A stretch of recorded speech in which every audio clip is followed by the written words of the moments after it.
Get into eighth position, which could be enough for European football. There was, though, a bizarre moment in the second half when a triple substitution by Fulham saw the fourth official wrongly put Ryan Sessegnon's number up, meaning he had to go off when it wasn't what his manager wanted. Here's Marco Silva speaking to talkSPORT about the mix-up. Completely lack of communication. The fourth official probably was too much concerning about other things and not doing his job really. Okay, so the number 32 or the 33, blah blah blah. But when we see something many times already, so some lack of communication, or because the numbers in 3 changes, he didn't give the time for us to change again. For me, it's really strange, his attitude, his decision, because next week he's going to be totally different. That is the main thing for us. Really strange. Why? Player was there, we had more changes to do and didn't allow us to do what we wanted to do. Many times you see lack of communication there, but okay, because probably he was not in that good night.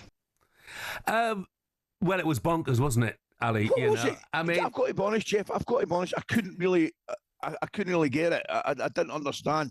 Has he just put up the wrong number? Yeah. So they had to take the wrong player off.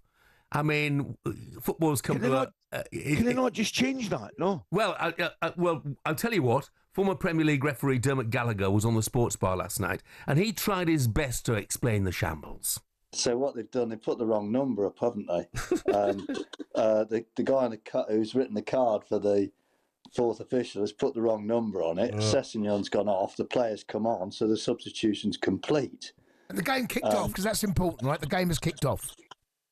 Well, it didn't have to, because they were doing another sub as well, weren't they? But what happens in law, once a player leaves the pitch and then another player comes onto the pitch, that substitution's complete and it's irrevocable. Oh, come on.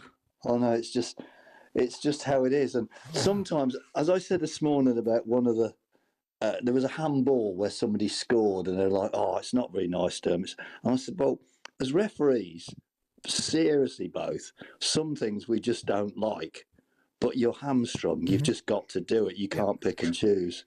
And unfortunately for Michael Oliver and Tim Robinson, this was one of them. Well, if that is the law, as Dermot explained it there, Coisty, what's that phrase? The law's an ass? Correct. Because it surely has to apply once the game has restarted. Yes. And the game hadn't restarted. Correct. Which I think that's madness then. Absolute madness. Once the referee blows the whistle to start and continue the game, then I understand it. But if he's not blowing his whistle to continue the game, surely they can just correct the error. No? Yeah. I mean, there was steam coming out of Marco Silva's ears, and I understand why. Look, we've had a very early text. Harvey, who's a Fulham fan, texted and said, "Hi, Jeff, Ali. Frustrated Fulham fan here. How can Fulham go from beating the champions-elect relatively comfortably to putting in such an inept performance last night against Bournemouth? It's always one step forward, then 2 back with Fulham, even though I know they're having a half-decent season." And he was right. Inept was a pretty good word, wasn't it? I think that's a perfect description, isn't it, really, from what I saw. There were so many players so far off it. Yeah. It's interesting, though, if we're looking, as you mentioned yesterday, if we go down to 8th place for European places, there's 3 of them in 48. There's not half us. There's another wee battle there, isn't there? You look at Bournemouth, Fulham and Brighton. Yeah. What a battle that is if it goes to 8th place. And there is a chance it will go to 8th place. Yeah, there is. Here's just one random thought. I was thinking when I was watching it last night, and he didn't have a great deal to do, but is Chelsea's best goalkeeper Kepa? I know. Do you know something? And answer your question. Yes. I think he is, I actually think he is.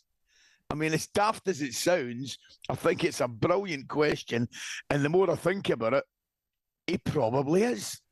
Yeah, I mean, he didn't have a great deal to do, but he didn't put a foot wrong. His handling was absolutely spot on during the course of the night. I thought he was... It just made me compare him with the keepers who've been starting for Chelsea. Think about it. I actually have a think about it. I mean, you would think it was a kind of daft statement, but it's anything but a daft statement. I mean, there's a question for you. If you ask the Chelsea supporters right now, I'll bet the majority would take him in goals. Yeah.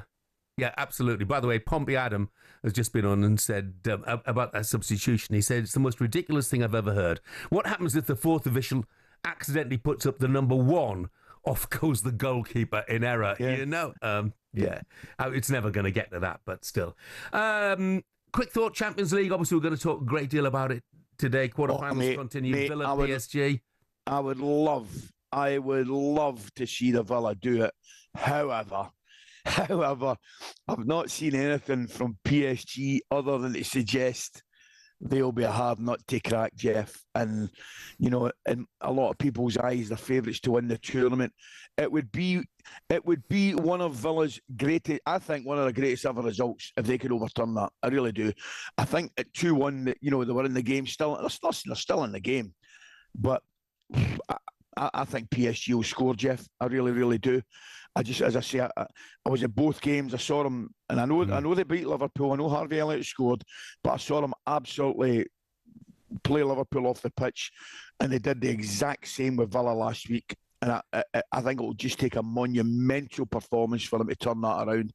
I wouldn't say it's impossible, but I would say it would be one of their best ever results. I was looking at their record last night, their results this season, and I was counting up the number of consecutive away wins, and I ran out of fingers on one hand, then I ran out of fingers on two hands. I had to start using my toes. 13 consecutive away wins they've had in all competitions. So this is a big ask. But look, Villa have got a squad full of quality. So I'm really looking forward to it. Really looking forward. Yeah, me too, mate. Me too. talkSPORT Breakfast, waking you up Monday to Friday morning from 6 a.m. on AM, on DAB, via the talkSPORT app and on your smart speaker. talkSPORT.